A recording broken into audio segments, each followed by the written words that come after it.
Monsieur Boisy, je profite aussi de votre passage ce soir en studio pour parler de la situation à Gaza, parce qu'il y a quelques semaines, vous affirmiez lors d'un point de presse, et je reprends vos mots, que c'est une honte que le gouvernement du Québec n'ait pas voté en faveur d'une motion qui demande un cessez-le-feu.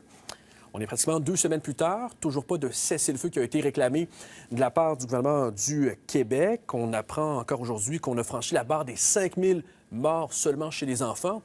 Dans quel état d'esprit vous êtes, vous, M. Boisy? Mais écoutez, c'est sûr que ce qui se passe est terriblement triste. C'est une faillite morale du Nord global, je dirais, parce que c'est vraiment au niveau du Nord que ça se passe.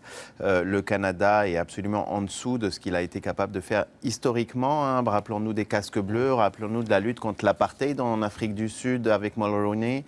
On pense qu'il est temps de se ressaisir. Il est beaucoup trop tard pour toutes les destructions qui ont été, mais on n'est pas obligé de voir continuer.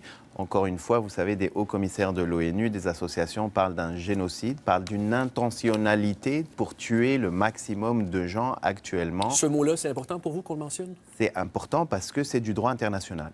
Il y a des crimes de guerre et il y a un génocide, c'est-à-dire qu'il y a une intention et des ministres qui sortent pour dire faites le maximum de dégâts là-bas. Il y a plus de 50% des bâtiments qui ont été détruits et touchés par des bombes actuellement dans le nord de Gaza. Il est évident que par amour pour l'humanité et pour le droit international, il faut que ça cesse. Question rapidement, vous avez lancé une pétition cette semaine pour demander l'annulation de l'ouverture d'un bureau du Québec en Israël. En 30 secondes, pourquoi? Parce que sinon, on a l'air d'être complice d'une politique d'occupation israélienne. Il faut qu'on se place du côté de la paix. Et le côté de la paix, ça veut dire... C'est le premier bureau qu'on ouvre. Dans tout le Moyen-Orient, il a fallu que ce soit durant Netanyahou, avec des ministres qui se définissent eux-mêmes comme fascistes et homophobes. On pense que ce n'est pas le moment d'ouvrir ce bureau-là. Monsieur Boisy, vous êtes député de Maurice-Richard. Merci beaucoup pour votre passage en studio. Merci.